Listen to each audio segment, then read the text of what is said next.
Muy bien, el día de hoy vamos a hablar sobre el papel de la glicosilación viral en la virulencia y la inmunidad. Antes que nada vamos a ver qué es la glicosilación. Como dice aquí, la glicosilación de proteínas es un evento cotraduccional que se presenta en el retículo endoplasmático y también un evento terminal que modifica los residuos de azúcar unido a las proteínas en los diferentes niveles del aparato de Golgi.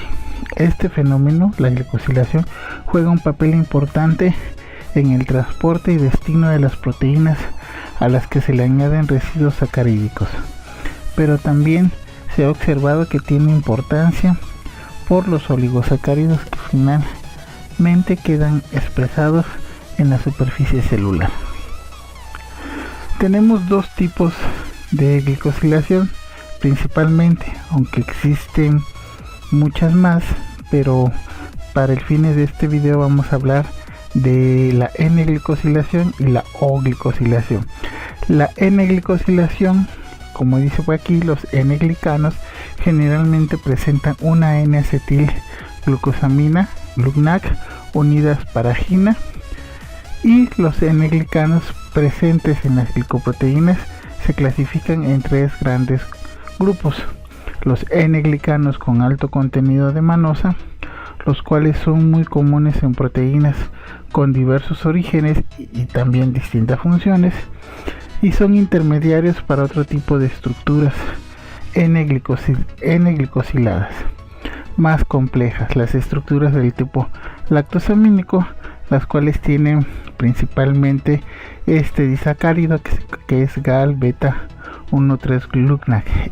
Este disacárido se conoce como estructura lactosamínica, y este disacárido se presenta en un número muy variable en cada uno de estos N-glicanos. Y estos N-glicanos que tienen estructuras lactosamínicas van a actuar como señales de reconocimiento celular, ya que las glicoproteínas que presentan este tipo de estructuras normalmente se encuentran en la membrana celular o la superficie celular. Y finalmente el tercer tipo de estructura N-glicánica se conoce como híbrida, y se conoce como híbrida porque tiene una parte de su estructura alto contenido de manosa y también va a presentar estructuras lactosamínicas. Bueno, y las glicoproteínas que presentan este tipo de carbohidratos híbridos van a servir como defensa para las glicoproteínas que lo portan. Generalmente protegen a las proteínas de la acción de las proteasas. Recordemos que las proteasas son enzimas que se encargan de degradar proteínas. Muy bien, aquí tenemos las estructuras típicas de los N-glicanos. Acá tenemos, por ejemplo, los primer tipo, que eran los de alta manosa. Como habíamos visto, se une una N-acetilglucosamina a un residuo de asparagina. Normalmente todos los N-glicanos van a tener como estructura base tres manosas. Aquí tenemos 1, 2, 3 y 2 N-acetilglucosaminas. Este racimito de 5 azúcares lo vamos a encontrar presente en todos los N-glicanos. Entonces, los de alta manosa se caracterizan, como ven, en ramificarse con grandes cantidades de manosa. Los que llamamos híbridos, ya habíamos visto que tiene alto contenido de manosa y van a tener estas estructuras que se conocen como lactosamínicas. Este disacárido que es galactosa unida en enlace alfa 4 a una glucosamina.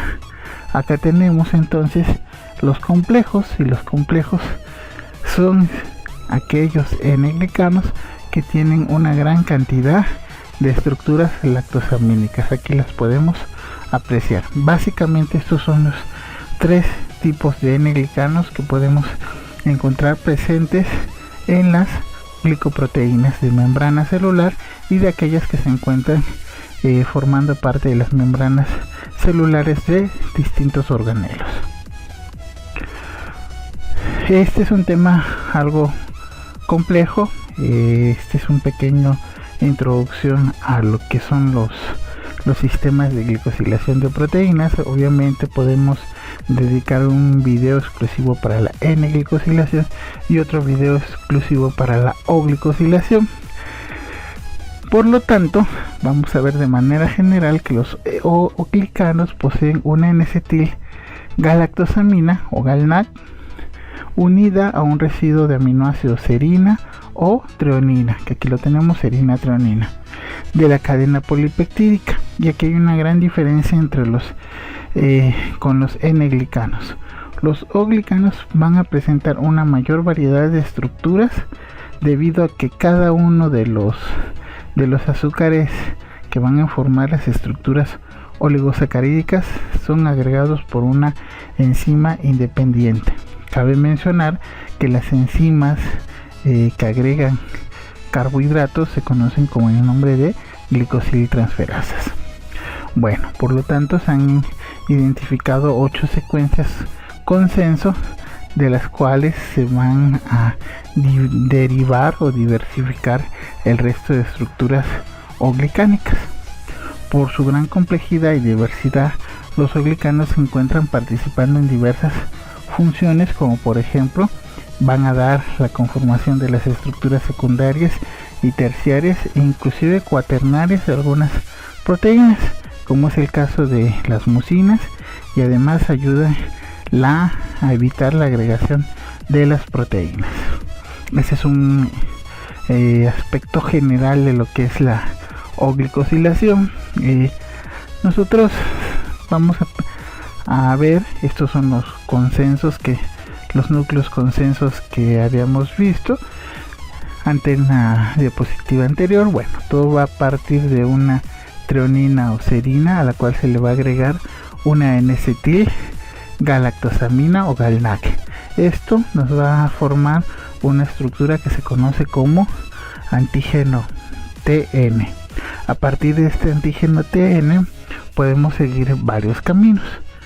Si se agrega una galactosa en posición beta 1,3 como la que tenemos acá, vamos a formar el antígeno T o TF, que se conoce como el núcleo 1.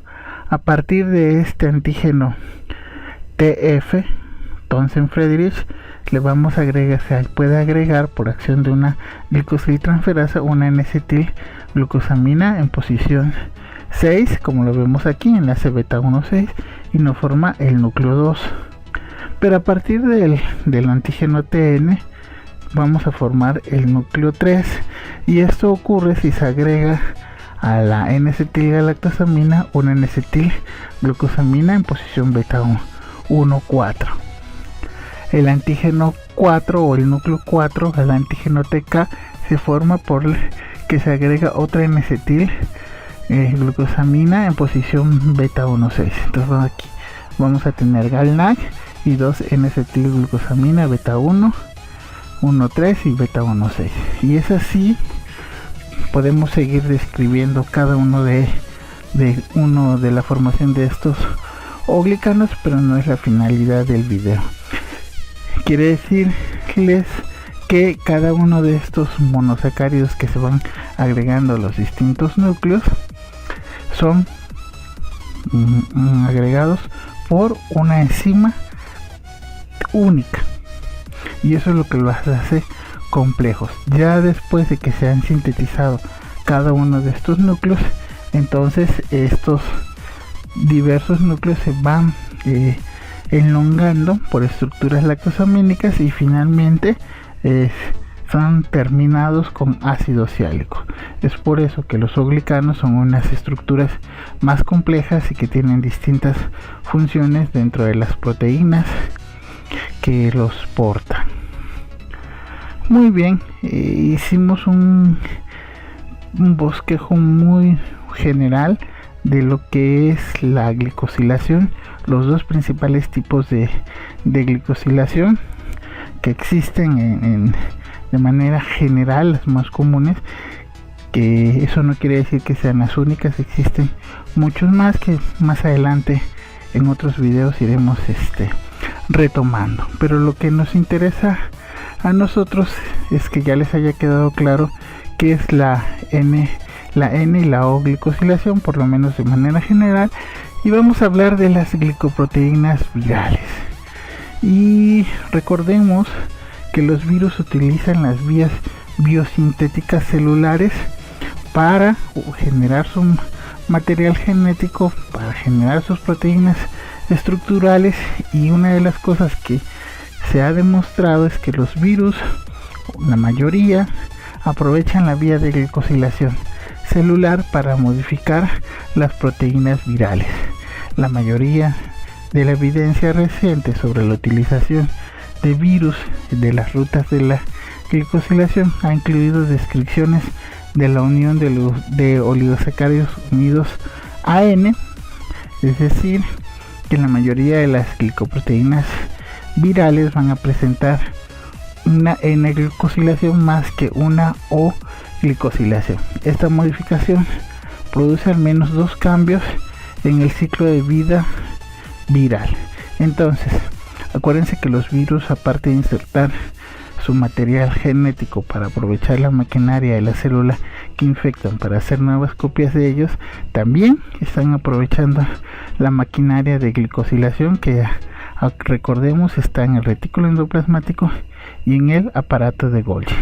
Quiere decir que los genes virales hacen que las enzimas que son necesarias para la síntesis de las estructuras oligosacarídicas que se van a unir a sus proteínas empiecen a trabajar para modificar las proteínas virales. ¿Qué es lo que ocurre?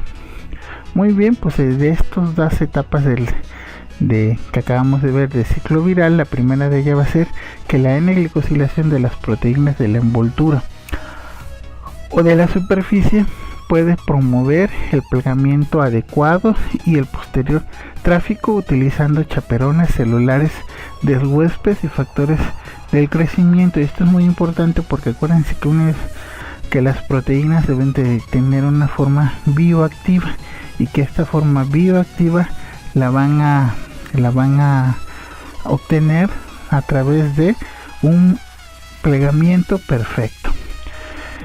La mayoría de las proteínas en nuestras células utilizan el sistema de calnexina y calreticulina para facilitar el plegamiento de las proteínas, y esto también se ha observado que ocurre en los virus. Aunque la célula, y este es un dato muy interesante, la célula no distingue si son proteínas propias de ella, que las necesita para su cuidado, para las funciones, o si son proteínas virales. Una diferencia que a menudo se observa es un aumento general en el nivel de glicosilación en muchas glicoproteínas virales. Y otro dato interesante es que durante la evolución viral los sitios se agregan y se eliminan fácilmente. Hablamos de los sitios de glicosilación. Y con esta diversidad potencial de modificación aumenta la complejidad de las glicoproteínas virales. La alteración de un sitio o varios sitios de glicosilación puede tener un impacto dramático en la supervivencia y en la transmisibilidad del virus. Pequeños cambios pueden alterar el plegamiento y la conformación, afectando porciones de la molécula completa. Si la glicosilación, y en este caso la N, favorece un adecuado plegamiento, quiere decir que cualquier cambio en esas estructuras oligosacarídicas pueden no favorecer un plegamiento adecuado, y por lo tanto la glicoproteína no puede llevar a cabo la función para la cual fue diseñada. En segundo lugar, los cambios en la glicosilación pueden afectar la interacción con los receptores y hacer que un virus sea más reconocible por el sistema inmune del huésped y también puede ser que sean menos reconocidos por los anticuerpos. Esto también puede afectar la replicación viral y la infectividad. Muchos virus que afectan la salud humana usan la glicosilación para funciones importantes en la patogénesis y en la evasión de la respuesta inmune. Y los virus que podemos mencionar es el virus de la gripe, el virus de inmunodeficiencia humana, el virus de la hepatitis y el virus del Nilo occidental, entre otros.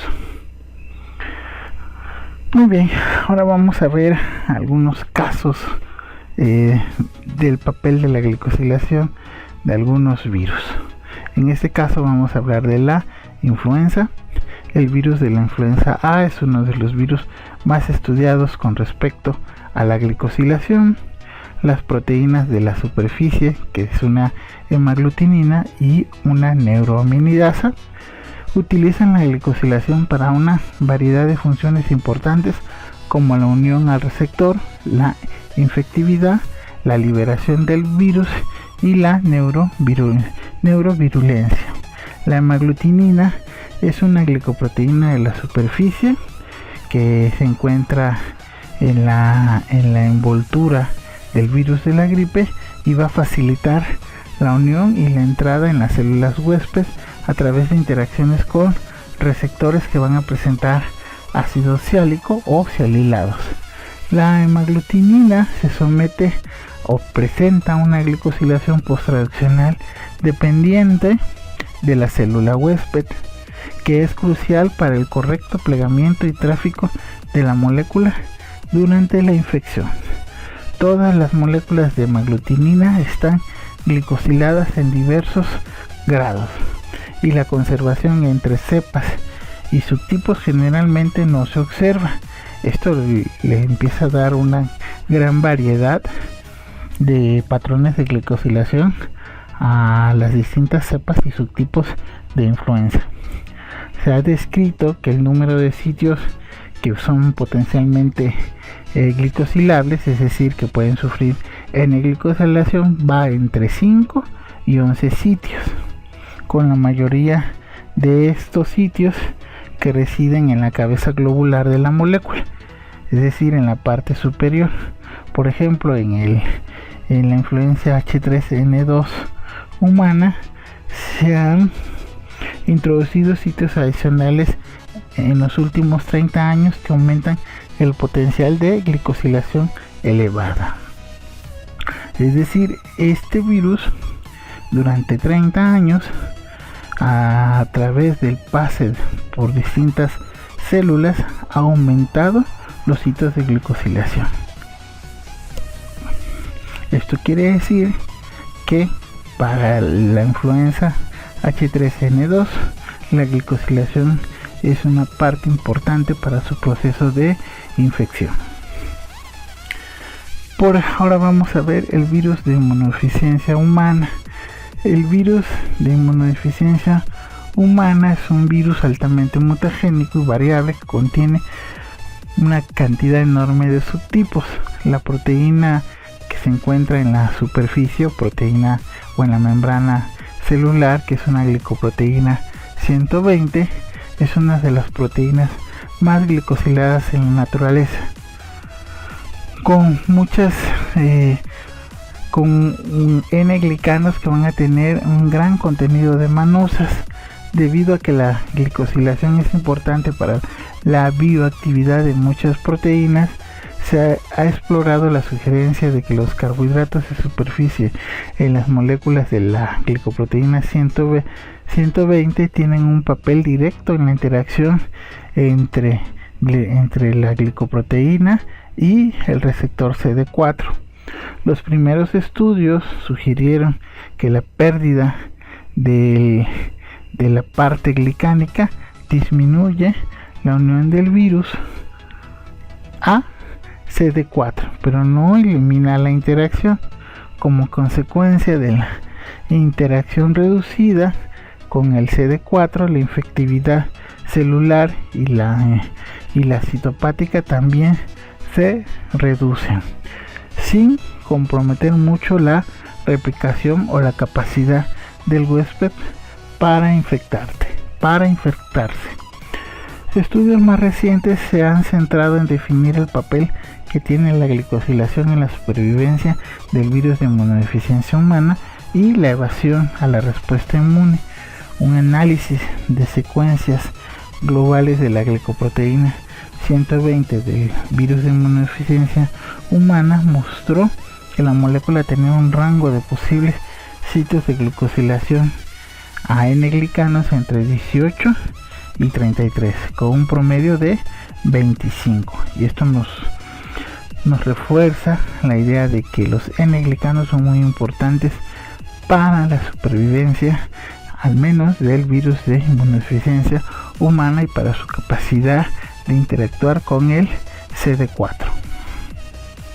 Vamos a ver el virus del Nilo occidental.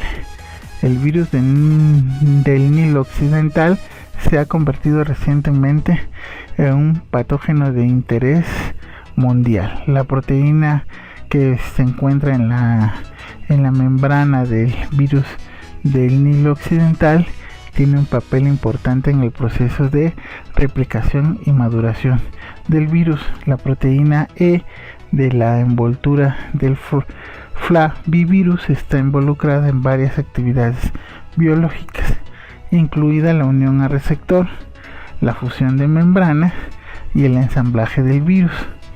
También se han propuesto que la glicosilación de esta proteína está relacionada con la neuroinvasividad y la eficiencia de la replicación en varias cepas del virus del Nilo occidental. La glicosilación es importante para mantener la conformación y expresión nativa de la proteína E, de la misma manera que la glicosilación es importante para la conformación y el plegamiento de la gripe. En este caso hablamos de la hemaglutinina.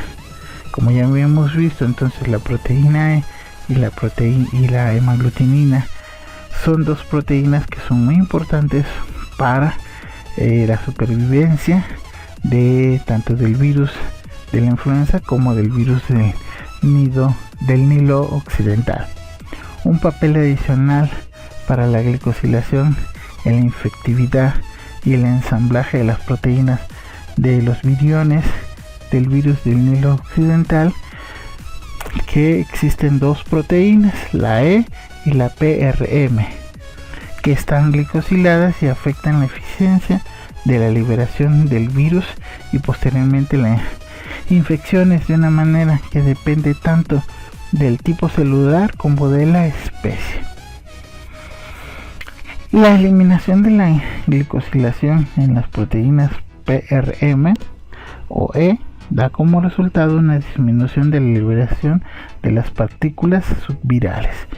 Entonces vemos que la glicosilación de proteínas es un proceso muy importante para que se lleve a cabo un correcto ensamble de los virus. Alteraciones en la glicosilación, como vimos en este caso del virus del Nilo occidental, provocan que no haya un correcto ensamblaje de los nuevos viriones.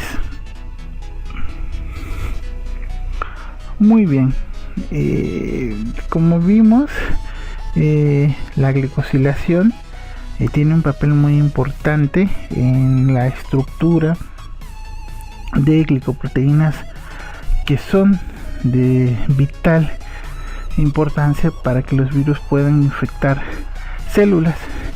Bueno, me faltó agregar aquí el SARS-CoV-2, ¿sí? El virus que es causante de la enfermedad COVID-19. Recientemente se describió que la proteína S, que también se encuentra en la membrana celular de este virus, presenta un alto contenido de carbohidratos, especialmente N-glicanos, y bueno, se cree que estos N-glicanos también ayudan para que la proteína S tenga una conformación adecuada, y se desconoce todavía el papel que estos N-glicanos puedan tener en la evasión de la respuesta inmune y su capacidad y si aumentan o disminuyen la capacidad del virus para infectar a las células a las cuales se une. Muy bien, dicho lo anterior, pues ahora vamos a ver cómo es el impacto de la glicosilación viral en la respuesta inmune, al menos de los virus que ya se han estudiado. Entonces se ha hecho evidente que la glicosilación es importante para la biología de la infección, como acabamos de ver el papel de las proteínas glicosiladas de los ejemplos de los virus que anteriormente mencioné. Uno de los primeros mecanismos para el reconocimiento de patógenos también depende del estado de glicosilación del patógeno. ¿Por qué? Porque los patrones de glicosilación de un patógeno normalmente son diferentes a los patrones de glicosilación que presentan nuestras células, y estos patrones de glicosilación diferentes pueden ser reconocidos por el sistema inmune. Entonces, durante la última década se ha dirigido un interés creciente a la identificación de nuevas moléculas de reconocimiento de carbohidratos que se han dividido en categorías solubles y las que se encuentran unidas o presentes en las membranas celulares. Una familia notable es el grupo de moléculas de lectinas dependientes de calcio, que esto es todo un tema que merecería otro video. Las lectinas, les digo de manera general, son proteínas que reconocen carbohidratos. Estas lectinas en su sitio de reconocimiento son altamente específicas, y estas lectinas están ampliamente distribuidas desde bacterias, virus, pasando por hongos, plantas y en nuestras células. Entonces, todo un grupo que se ha dividido en lectinas vegetales, lectinas animales, y dentro de las lectinas animales tenemos las lectinas que son dependientes de calcio. En este caso de estas lectinas tenemos el receptor de manosa de los macrófagos, que normalmente los vamos a encontrar asociados a las células, y la no integrina de agarre ICAM C3, específica de células dendríticas. Entonces tenemos dos ejemplos de lectinas dependientes de calcio. Como su nombre lo dice, estas lectinas requieren que haya una molécula de calcio presente en el sitio de reconocimientos para que se pueda unir a su carbohidrato específico. Entonces tenemos el receptor de manosa y tenemos ICAM3. Las lectinas solubles son proteínas de la familia que se conoce como A y D, ya que tenemos SP, que es proteína soluble protein o proteína soluble A, y tenemos la proteína soluble D y la lectina de unión a manosas MBL. Cada una de estas tiene un papel importante en la detección y reconocimiento de patógenos.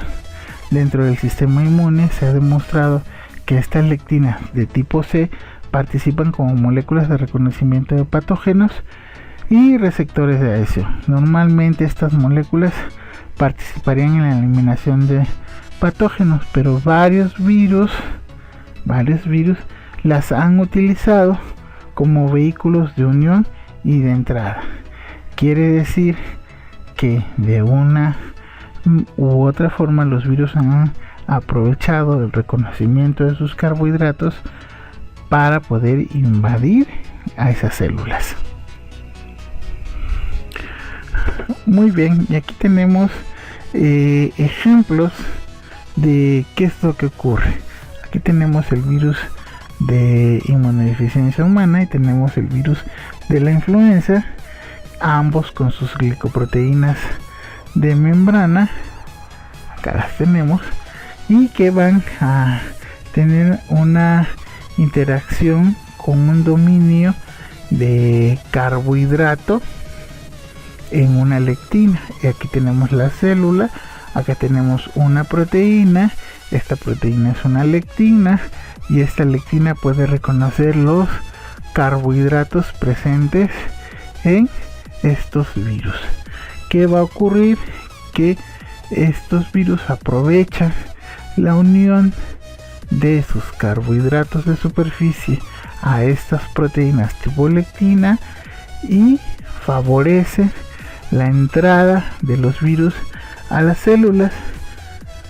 Finalmente, esto lo que va a ocurrir es que cada uno de estos virus se entre, se libere y ocurra la replicación viral.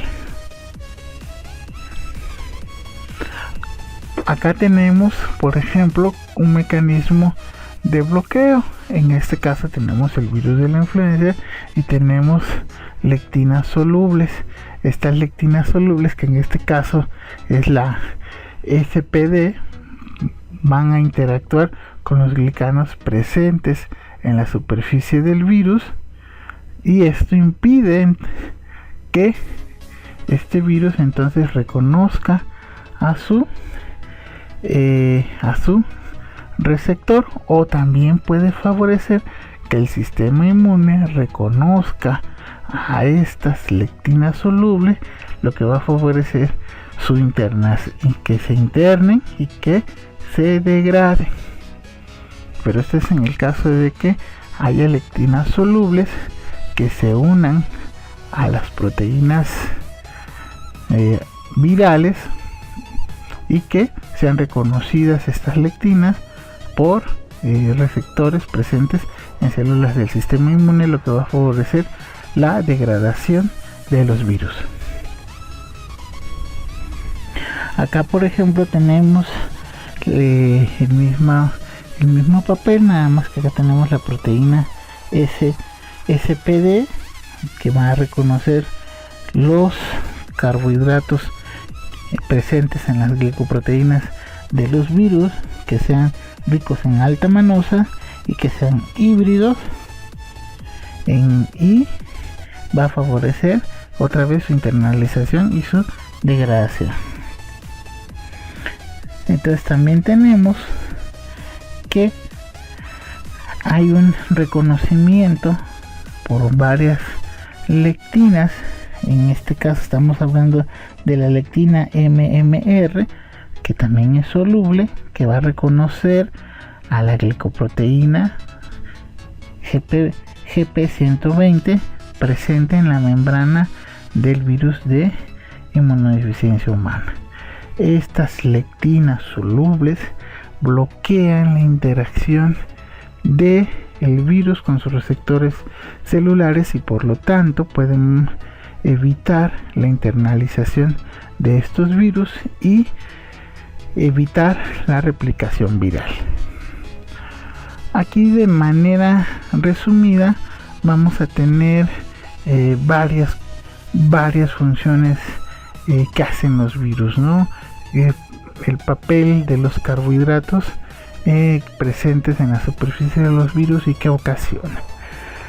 Muy bien, por ejemplo, como ya les había yo comentado a lo largo de este video, los virus aprovechan la maquinaria de la célula no solamente para producir nuevas proteínas, sino también para glicosilarlas.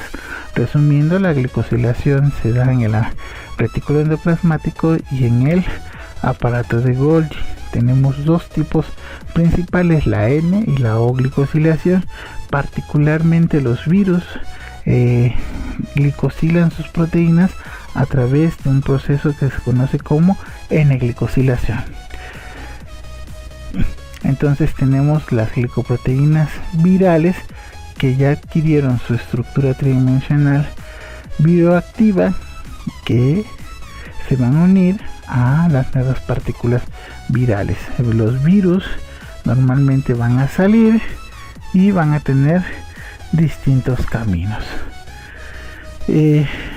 Las glicoproteínas en sí ayudan a la liberación de los virus. Por ejemplo, aquí tenemos el virus de la influenza, ¿de acuerdo?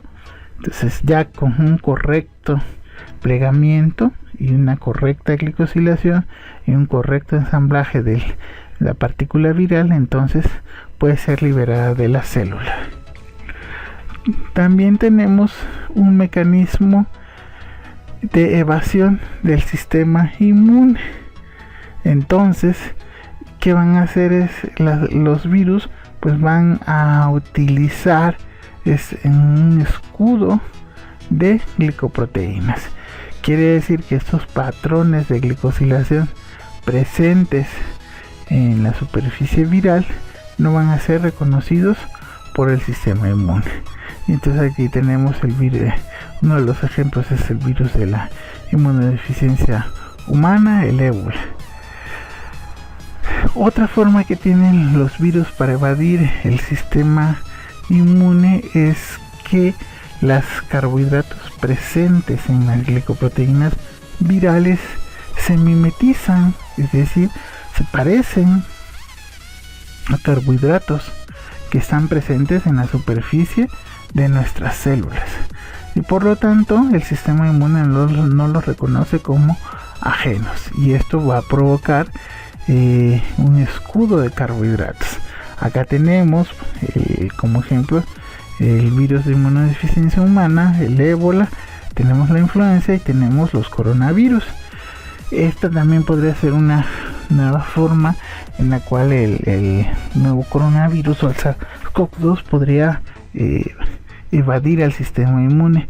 Sin embargo, como apenas acaban de describir los tipos de N-glicanos y los sitios de N-glicanos, en este caso tendríamos que esperar a que se realicen más estudios para determinar si el SARS-CoV-2 tiene un comportamiento muy parecido a sus primos. También tenemos un papel muy importante de la glicosilación de la proteína viral, es que FAPA va a servir como factores de unión y además va a favorecer la entrada a las células. ¿Por qué? Porque las glicoproteínas van a tener un receptor y eso va a favorecer la internalización. Y cada uno de este tipo de factores o de receptores puede variar dependiendo del tipo de virus del que estemos hablando. Y acá tenemos dos mecanismos por los cuales el sistema inmune puede combatir a los virus, al menos hablando de la parte de carbohidratos. Por ejemplo, ya habíamos visto el papel de las lectinas solubles del sistema inmune innato, que van a unirse a los carbohidratos presentes en la superficie de los virus. Estas lectinas solubles normalmente ayudan a la activación del complemento, y eventualmente podríamos tener anticuerpos. Otra forma en la que el sistema inmune puede combatir a los virus es generando anticuerpos contra la parte glicánica de las glicoproteínas virales.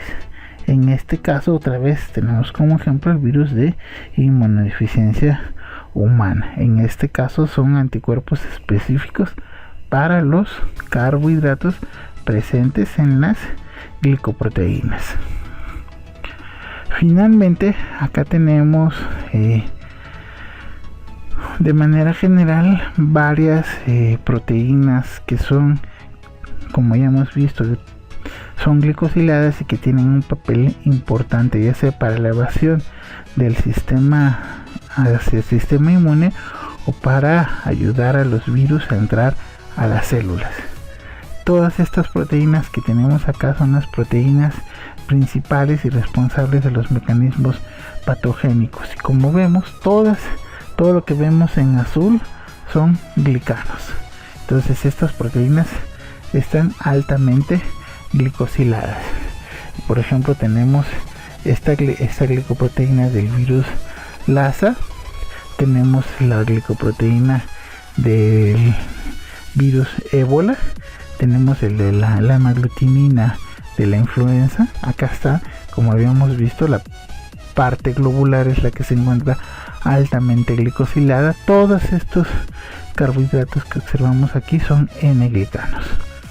Aquí tenemos la proteína del virus, la proteína del virus de inmunodeficiencia humana 1. Acá tenemos la proteína F del virus NIFAD, y finalmente acá tenemos la proteína S del coronavirus. Esa no es la del SARS-CoV-2, pero bueno, acuérdense que las proteínas S del SARS-CoV-1 del SARS-CoV-2 son muy parecidas. En este caso la que observamos aquí es la del SARS-CoV-1, y verán, es una proteína gigantesca comparada con las demás, y es una proteína que está altamente glicosilada. Esto también se encontró en el SARS-CoV-2. Nos queda pendiente por saber si estos N-glicanos tienen un papel fundamental en la evasión de la respuesta inmune por el nuevo coronavirus, y también si esta parte glicánica favorece la interacción o le da un mecanismo de protección al virus. Muy bien amigos, pues con esto hemos llegado al final del video. Espero que les haya gustado. Cualquier duda que tengan, no olviden dejar su comentario, que les estaré dando respuesta. Este es un tema muy largo que requiere de varios videos, pero es de suma importancia conocer el papel de los carbohidratos, en este caso en proteínas de distintos virus. No me queda más que darles las gracias e invitarlos, si no se han suscrito al canal, a que lo hagan, a que activen la campana para que estén al pendiente de los nuevos videos que vamos subiendo. Y por su atención, muchísimas gracias y nos estamos viendo hasta la próxima.